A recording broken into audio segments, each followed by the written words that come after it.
There's a spoiled rich girl in my dorm. She pays $500 for someone to bring her a meal, $1,000 for taking her class, and $2,000 for cleaning her space. My roommate, who fancies herself morally superior, not only despises the rich girl but also stops me from helping her, saying, "Sis, we may be poor, but we gotta have pride. We must never indulge her princess syndrome." But later, she married a boss who's 8 years older than her and mocked me for not understanding love. Meanwhile, I couldn't afford the $130,000 surgery fee and died in my rental apartment on Lunar New Year's Day. When I opened my eyes again, I was back to the start of my freshman year. The spoiled rich girl sent a message in the group chat. "Who can help me move my luggage tomorrow? I'll give $5,000 as a reward for the trouble." Amid the silence, I quickly typed back. "With a thunderclap from the sky, your humble servant makes a grand entrance. Who can help me move my luggage tomorrow? I'll give $5,000 for the trouble." Seeing this message pop up in the dorm group chat again, I finally confirmed I'd really been reborn, back to the first day of my freshman year. No more pressure from debts, no more torment from illness. I was back, healthy and whole. Just then, a disdainful voice came from the bed below me. "We're all freshmen, who'd bother helping her move luggage? I don't believe she can actually fork over that much money. She's just putting on a show." Next, the older of the twin sisters popped her head up. "Don't you think so, Hannah?" Meeting her contemptuous gaze, I tightened my grip on my phone sharply. This was exactly how it happened in my past life. At first, my roommate didn't believe the spoiled rich girl could actually come up with the money, so she refused to help move the luggage, and wouldn't let me help either. Later, though, she watched as the rich girl really pulled out $5,000 to reward the 2 girls who'd helped her. My roommate spoke again, her tone dripping with bitterness. "So what if she's got some money? It's not like she's that great. Sis, we may be poor, but we've got pride. We'll never coddle her princess syndrome." For 4 years of college, my roommate held a grudge against that spoiled rich girl. She not only refused to help the girl herself but also dragged me into it, forbidding me from lending a hand either. Yet later, before she even graduated, my roommate got together with a small business owner who was 8 years older than her. When I asked her about it, confused, she sneered, "I'm not with him for his money. I'm with him for love." Hiding behind that love, she refused to spend his money. But to measure up to him, she asked our parents for money to buy designer bags and luxury goods. Once our parents ran out of money, they pressured me to get a job. "Hannah, once your sister marries into a wealthy family, we'll have money. You just need to sacrifice more now. She'll definitely help you later." Because of this, I ended up drowning in debt. I even got seriously sick from overworking, stuck with chronic illnesses at a young age. Later, my roommate married the small business owner, just as she'd hoped. I begged her to give me money for medical treatment. But she looked down at me haughtily and said, "That's my money, why should I give it to you?" The arrogant look on her face when I was dying overlapped with the disdainful expression she wore right now. I took a deep breath and looked away. Then I quickly typed a message in the dorm group chat. "With a thunderclap from the sky, your humble servant makes a grand entrance. Miss, what time tomorrow?" As soon as I sent it, my roommate's phone pinged with a notification. She glanced at it, and her triumphant look instantly fell. "Hannah, what do you mean by this? You can't actually believe she'll really give $5,000, right?" I twirled my phone in my hand and replied, "Better to believe it's true than not. Besides, it doesn't hurt to help a roommate out." My roommate crossed her arms and stared at me disapprovingly. "Our monthly living expenses are only $2,000. How could she possibly give $5,000 just for someone to help move her luggage? Stop daydreaming. Besides, look at her tone in that message. She's clearly got princess syndrome. If you indulge her now, you'll regret it when she clings to you later." I didn't bother arguing further. I lay back on my bed, pulled the curtain closed, and said calmly, "We'll deal with later when it comes." My indifference annoyed her. She shot me a bitter glare and snapped, "Don't think I don't know you're just after the money. I'll wait and see if she actually pays you. Don't come crying to me when you end up working for nothing. You can't say I didn't warn you." A mocking laugh escaped me. In my past life, when my roommate saw the spoiled rich girl actually hand over that $5,000, she was so jealous she could have gnashed her teeth. Later, even though she kept saying poverty can't break one's integrity, she still took side jobs like attending classes or picking up parcels for other students for money. When the rich girl found out, she even mocked her for it. The reason my roommate was acting so tough now was simply because she thought the rich girl was lying. But I knew the truth. The rich girl was the only daughter of a wealthy family in Shanghai. After her parents died in a car accident, they left her with a huge inheritance and insurance money, more than she could spend in several lifetimes. Not long after I replied in the group chat, the rich girl sent me a Tinder friend request. It was her. "I'm Lily." I replied quickly, "I'm Hannah." The next second, Lily transferred $2,000 to me. "I'll send you a deposit first so you don't think I'm lying," she said. "I'll wait for you downstairs at the dorm tomorrow morning at 10. My eyes lit up instantly. I hurried to reply, "Got it." So this was how good it felt to take money for work. In this life, I was determined to cling tightly to Lily's side. She was my ticket to a better life. I got up at 9:30 the next morning to get ready to meet Lily. Luna was still asleep. When she heard me washing up, she pulled back her bed curtain and stuck her head out. "Seriously, Hannah? Have you lost your mind? You're actually gonna help that princess syndrome girl move her luggage?" I nodded. I already agreed to it last night. Luna was grumpy from just waking up. At my words, she snapped, "You must be crazy for money." Watching her flustered look, I said flatly, "If you don't care about money, can you pay back the $500 you owe me? After buying daily necessities this month, I only have a little over $800 left." The anger on Luna's face froze. She immediately pouted and said,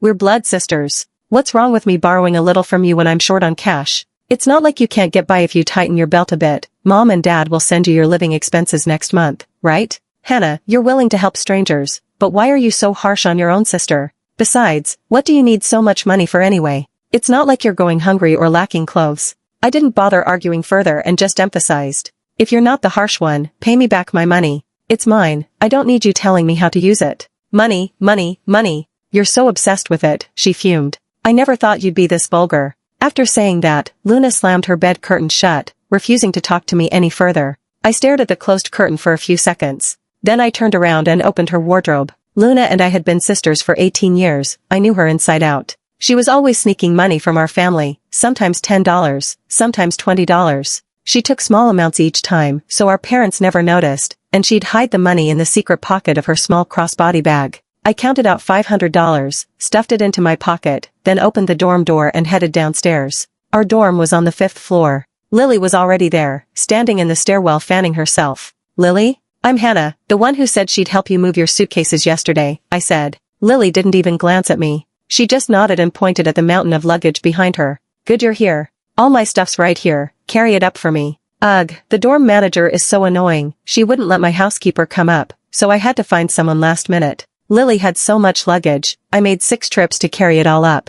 It was sweltering in Hangzhou in September, and by the time I got back to the dorm again, it was almost 11 a.m. After working for an hour straight, I just sat down to turn on the air conditioner when Luna snatched the remote right out of my hand. She looked at Lily, who was all dolled up, not a drop of sweat on her face, then at me, my face flushed and exhausted. She let out a sneer. "You've been running around for ages and haven't even gotten a bottle of water out of it. And what about that $5,000? Looks like you got played, Hannah." I glanced at Lily. She was wandering around the dorm, checking the place out, and had just wandered over to the bathroom. She wasn't paying any attention to what was going on between us. I didn't bother dealing with Luna. I held out my hand for the AC remote. "Turn it on. I'm dying of heat." "No way," she said. "We haven't even paid the dorm's electricity bill yet." "I'm not hot. Who's gonna cover the cost of the AC? You expect me to split it with you?" I sighed. "Fine, I'll cover it. I'll pay an extra $10. Will that work?" Luna let out a scoff. "You didn't listen when I warned you, and now you're complaining about the heat? Look at you, running around for an hour, soaked and exhausted. You didn't get $5,000, not even $5 for the AC bill. Hannah, I told you you'd get scammed. Did you really think that Princess would just hand over $5,000 like it's nothing?" As soon as she finished speaking, Lily walked over. She'd finally finished looking around the dorm. She glanced at Luna, who was clutching the AC remote, then at me, my face flushed from the heat. She frowned. "Can't you see how hot she is? Why are you hogging the remote and not turning it on?" Luna rolled her eyes. "She's hot, not me. Besides, she's like this because of you. Who do you think you are, talking to me like that? It's 100 degrees outside. Anyone would be hot." "Give me the remote," Lily said. "Why should I? Running the AC all day costs $10. You gonna pay for that? $10? I thought it'd be more," Lily sneered. She could tell Luna was being unreasonable and didn't bother arguing further. Instead, she pulled up the school's payment system on her phone. A minute later, both our phones pinged with a campus app notification. "Dorm 505 electricity recharge, $5,000 received." 10 seconds later, my phone chimed again with a transfer alert. "Lily has sent you $5,000. I stood up in surprise. "Miss, you already gave me $2,000 last night. $3,000 more would have been enough." Lily, who had a 10-centimeter height advantage over Luna, took advantage of her stunned silence to snatch the remote from her hand. She arched an eyebrow triumphantly. "The extra is for your trouble. I don't feel like going out. If you're heading to the cafeteria later, bring me a spicy chicken fried noodle." The string of money transfers left Luna frozen in place. Her eyes widened in disbelief as she checked the recharge message repeatedly, then shot a sideways glare at me, still staring at the $5,000 I'd just received. Her face looked like she'd swallowed a fly. I couldn't care less about how miserable she was. I quickly accepted the transfer. All my tiredness and overheating vanished in an instant. I jumped up eagerly and said, "Right away, miss. The spicy chicken fried noodles at Cafeteria 3 are the best. I'll go get yours now." I hadn't walked far from the dorm when Luna came chasing after me. She stuck by my side and asked, over and over, to confirm, "Wait, she actually gave you the $5,000? I didn't even turn my head. It's $7,000 total." Luna's eyes went red. She grabbed my arm and said, "Hannah, how could you take that money? Hurry up and give it back to her." I looked at her in confusion. This is what I earned from working. Why can't I take it? When I was busting my butt for that hour this morning, weren't you the one saying she'd never cough up the money? Luna let out a cold snort. With $8,000, she could hire any helper she wants. Why you? There's definitely something fishy going on. Maybe her money's from a shady source, something she can't let people know about. How dare you take that kind of money? Give it back, now. I looked at Luna with a blank expression. She rambled on about caring for me, but her eyes were filled with calculation. In my past life, I might have believed her. Mom and Dad had favored Luna since we were little. They always told me to obey my older sister. And with her strong, overbearing personality, I'd grown used to following her around. But everything from my past life taught me this: neither my sister nor my parents were reliable. Not all family members truly love you. Every person, by nature, is selfish. Only money is truly dependable. You're overthinking it, I said, yanking my arm out of her grasp. Haven't you seen her clothes and belongings? Every single thing is a designer brand. I'd suggest you stop making malicious assumptions about others. Besides, money in hand is more important than anything else. At the very least, I won't have to worry about food and drinks this month, right? After speaking, I opened my sun umbrella and turned to leave. Luna stamped her foot in anger and snapped, "Hannah, I never thought you'd be so money obsessed. You're losing yourself over a little cash. Just wait, you'll definitely get burned badly later." My quick, hurried footsteps were the only response she got. By afternoon, everyone in the dorm had arrived. May, our last roommate, was the final one to show up. Coming from a poor family, she pulled several big packs out of her suitcase as soon as she got there and handed them to us. "This is dried sausage my mom made. I hope you won't mind it." Lily was in the middle of eating her spicy chicken fried noodles. At May's words, she didn't even look up, just said it there first. "I'll give you money after I finish eating." This was typical of Lily. Spoiled rotten since she was a kid, she rarely said thank you to anyone. Her way of not owing favors was to throw money at people. But when May heard this, her smile froze for a split second. She quickly waved her hands and said, No, I'm not doing this for money. I just want to share it with you all." Lily replied with a simple, "Oh." Her eyes were glued to the variety show playing on her iPad. It was likely she hadn't even heard what May had said. May stood there, looking awkward. Seeing this, I was about to say something to smooth things over when Luna suddenly stepped forward. She took the dried sausage from May's hand with a smile. "Wow, is this a specialty from your hometown? I've seen it online. They say it's fragrant and spicy, super delicious.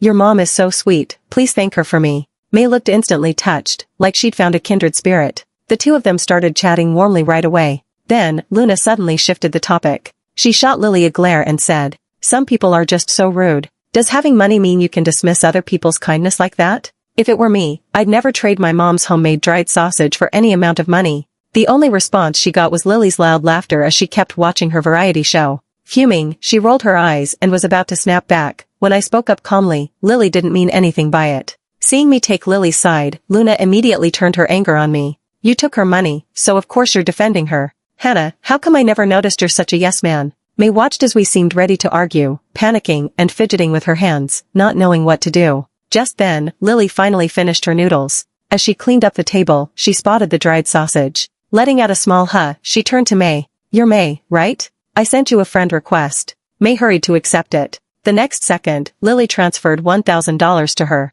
"This sausage smells amazing," she said. "If your family has more, you can send it to my villa. I'll have the housekeepers try it too." "Why do you get to ask for more?" Luna snapped immediately. "It's kindness for her to offer you one stick. How dare you demand more? Aren't you rich? Buy your own if you want some." She naively thought this would pull May to her side. Lily looked up, annoyed. "When did I say I wouldn't buy it? So, do you have more or not?" At Lily's question, May didn't spare Luna a glance. She turned to Lily, eyes lighting up. Yes, we do. My mom sells dried sausage for a living. Her mom made and sold dried sausage every year. Last year, the economy was bad, people working away from home didn't earn much, so fewer people bought the sausage. Half their stock was left unsold, and her parents had worried themselves sick over it, staying up all nights. Now, finally, their family had a way out. "Good. I'll take all of it," Lily said. "I'll cover the shipping. I sent you my address on your phone." After speaking, she tossed the takeout box into the trash, climbed onto her bed, and added, "I'm going to sleep.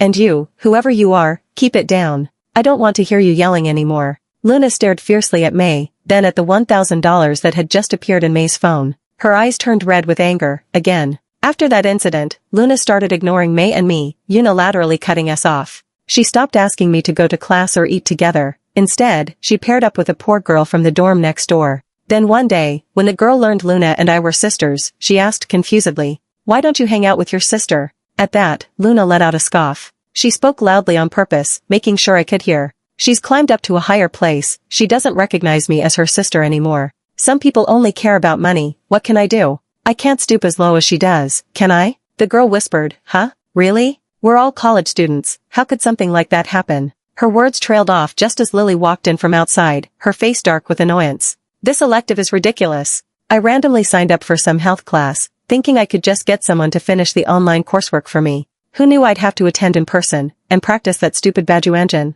Are they crazy?" I was in the middle of doing homework, but at her words, I jolted upright instantly. Sure enough, the next second, Lily crossed her arms and glanced around the dorm. "Who's willing to take this elective for me? $1,000 per class, and I think there are 20 classes total." As soon as she finished speaking, who'd stayed quiet during her earlier rant, swung into action like a gust of wind. "Miss, I'll do it. I love practicing Bajuanjan. Promise I'll get you a perfect score." Lily smiled when she saw me. "It's you again. Why are you so eager?" Over the past month since school started, I'd fetched meals for her, signed her in for classes, and even helped clean her space occasionally. Gradually, I'd learned every little thing about her, down to her favorite foods and drinks. Sometimes, even if she didn't say a word, I'd grab her a meal on my way back if I saw she was sleeping through dinner time. Of course, Lily never held back when paying me either. In just 1 month of school, I'd saved nearly $20,000 from the money she gave me. When Luna heard Lily's question, she assumed Lily was mocking me. She let out a scoff. "When you're poor, you have no pride, that's why she's so eager. People with no backbone are all like this." Over the past month, Luna had snapped at Lily more than once, but Lily always ignored her. Instead, she turned to me and asked, "Are you really that poor?" I picked at my fingers. "It's not that bad." Lily pressed, "How much is your monthly living allowance?" I told her the truth, $2,000. Lily's brows furrowed immediately. "Are you surviving in the wilderness or something?" I was about to explain that $2,000 was actually enough for a college student, when the next second, Lily sent me a $10,000 transfer. "Fine, you'll take the class for me then," she said. "This is for the first 10 classes. I'll give you the rest when the course ends." "Got it, miss," I replied. When Luna saw this, her eyes turned red, but her face went deathly pale. She pointed at me sharply and said to the girl from the next dorm, "See that? She's so desperate for money, it makes me sick just looking at her." But to her surprise, the girl's face lit up with longing. "Wait, I thought it'd be just a few dozen dollars. She's paying that much? I wish I was the one helping her take the class." Luna's face turned bright red, as if she'd been deeply humiliated. She ground her teeth, spat out, "You're both disgusting," and ran out of the dorm. It was nearly midnight, and she still hadn't come back. May, worried about her safety, pulled me out to look for her. We'd just stepped out of the dorm building when we saw her sitting on a bench outside, with a thin, glasses-wearing boy beside her. May frowned slightly. "Isn't that Bob from our department?" As soon as she said the name, it clicked for me. Bob's family was very poor. He'd been on the school's poverty grant for years. In my past life, he'd chased a quiet, wealthy local girl from our school relentlessly, and somehow, he'd actually won her over. I knew about this because later, the girl got pregnant out of wedlock. She was forced to take a leave of absence to have the baby, and the whole thing became a huge scandal. They got married afterward, but when we saw them at the graduation party, the once innocent girl looked like she'd aged 10 years, worn down by life. May and I exchanged a look, then walked over. Luna and Bob were so caught up in their conversation that they didn't notice us approaching. "Sigh, I do want to go back to the dorm," Luna was saying, "but just thinking about their faces makes me sick. I've known Hannah for years, how did I never see she's so snobbish? Now she doesn't even recognize me as her sister anymore." Bob pushed his glasses up and said, "She's just after money. If she'd betray you for cash, karma will catch up to her someday. People who care too much about material things aren't worth your sadness." Luna looked at him like she'd found a long-lost kindred spirit. "Right? That's exactly what I think. I was only trying to look out for her. You're the only one who understands me." Bob rested his hand on the back of the bench behind her and smiled softly. "I used to think the same way about people, until I met you. Now I realize how rare it is to find a girl as unworldly as you. You're nothing like those gold diggers." "What gold diggers?" I interrupted their conversation, my voice cold and expressionless. Luna jumped in surprise, then stood up at once to accuse me. Hannah, you're getting more and more shameless. How dare you eavesdrop on us? I crossed my arms. You're sitting here chatting out in the open. Hard to not hear you, isn't it? After saying that, I turned to Bob. You can hit on girls all you want, but don't label us as gold diggers. The truth is, you're just broke yourself. If you had money, you'd be begging every woman in the world to care about it. At my words, Bob's face flushed red, then turned pale. He trembled, his lips moving for a long moment before he spat out. You're this kind of person, so you think everyone else is too? Hannah, I thought you were a pretty girl, turns out your heart is so filthy. You're not even half as good as your sister's little toe. I let out a cold laugh. Filthy? Him? How else could he have drained that girl's family dry in my past life? He was just like Luna, hiding behind the pretense of being untainted by vulgarity, a total hypocrite. As I thought this, I noticed the way he'd put me down to praise Luna. Glancing at Luna, who looked indignant but couldn't hide her shy flush, I suddenly realized what was going on. Even though Luna and I only got $2,000 in monthly living expenses, our situation wasn't that bad. First, we were local to Hangzhou. Our family wasn't wealthy, but we owned 2 houses and a small Mercedes, with an annual income of $200,000 to $300,000. Second, we were the only 2 daughters in the family. This checked all the boxes for Bob to drain a family dry, by marrying into it, like he did in my past life. Just then, the dorm manager came to remind us to close the building doors. Luna and I headed back to the dorm one after the other. That night, she texted Bob until 3 a.m. Soon after, Luna started dating Bob, and she made sure everyone knew it. Why high profile? Because whenever they talked on the phone in the dorm, Luna almost always put it on speaker. So we all got to hear Bob's sickly sweet voice. Hannah's pretty, but she has no backbone. Lily's just a spoiled young lady, too hard to please. And May? Don't even get me started, she can't hold a candle to you in any way. Only you, Luna, you're the most wonderful girl I've ever met. Lily was wearing headphones playing games, so she didn't hear a thing. As for me, I already knew what kind of person Bob was. I was just waiting to watch the show unfold. Every time May heard this, she'd turn bright red with anger, but she was gentle by nature and rarely argued with Luna. The semester flew by in the blink of an eye. After the final exams, I headed home, pocketing over $30,000 in savings, a huge sum to me. Luna had gotten back earlier. She was chatting with Mom in the kitchen, and when she heard my voice, Mom asked, Hannah, why didn't you come back with your sister? Luna immediately rolled her eyes and said, Mom, I don't deserve to be her sister. She's out there being someone's lackey at school now. She doesn't even recognize me anymore. Mom frowned. What's going on? Luna then launched into a dramatic account of my time at school, focusing on how I groveled before Lily, flattered her with sweet talk, and had no backbone. Mom and Dad were both intellectuals, with the proud demeanor typical of people in academic circles. After hearing Luna's story, they lost no time in disapproving. Hannah, this is going too far. We've never treated you badly. Did you really need to humble yourself like that at school, eating humble pie just to please others? It's like you're implying we don't give you enough money. I dragged my fully packed suitcase, my body utterly exhausted, too tired even to move a finger. In the past, I might have tried to explain myself, earnest and patient. But thinking about all they'd done to me in my past life, I just shook my head, expressionless. I'm going to my room to rest first. Call me when it's time to eat. My attitude infuriated Mom and Dad. Maybe it was Luna egging them on, or maybe they'd already made up their minds to punish me. Either way, they didn't call me for dinner. When I finally woke up, it was already dark outside. They'd had dumplings for dinner, and Mom always made them in exact numbers. She hadn't saved a single one for me. At some point, Luna had leaned against the kitchen door. She sneered. You acted so tough at school. Why can't you even get a meal at home? Hannah, if you're gonna do this dirty stuff and drag our family's name through the mud, don't blame me for being rude to you. I ignored her and turned back to my room. Half an hour later, the doorbell rang. My takeout of fragrant barbecue and fried rice had arrived. Mom and Dad, who hadn't shown up at all when I'd wandered the kitchen hungry looking for food, suddenly opened their doors the second I quietly picked up the takeout. They started scolding me the second they saw it. Didn't we tell you takeout is unhealthy? Hannah, you're getting more and more disobedient. I kept my face blank. You didn't save me any dinner, and now you won't even let me order takeout. Are you trying to starve me? Mom snapped. Where's your conscience saying that? You gave us the cold shoulder first. Do you think we should just spoil you? And what part of what we said was wrong? Telling you not to be someone's lackey, to live with dignity, was that hurting you?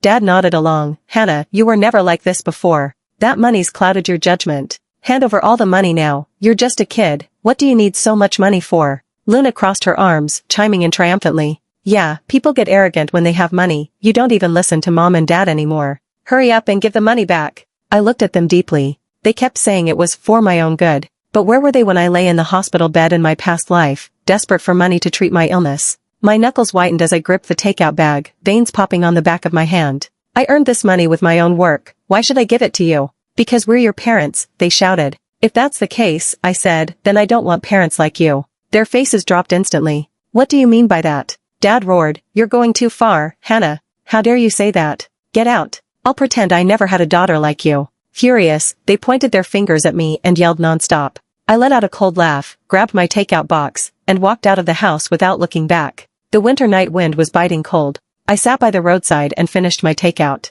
In the past, I might have wallowed in self-pity for a while, then gone back to apologize obediently. Mom and Dad must have also been dead set on the idea that I'd come crawling back to admit my mistake once I'd suffered a little outside. But now, I didn't hesitate to book a hotel room for myself on my phone, $300 a night, with full amenities. Having money really was this satisfying. Sitting on the hotel bed, I thought about my future plans. I had no intention of going back to that house, so the first thing I needed to do was rent a place. I studied design. During holidays, I could take on freelance projects outside campus, and while at school, I could keep running errands for Lily to make money. Either way, I'd never go hungry. In my past life, I'd had to give Luna over $10,000 every month just to help her keep up her rich girl act. That was way harder than what I was doing now.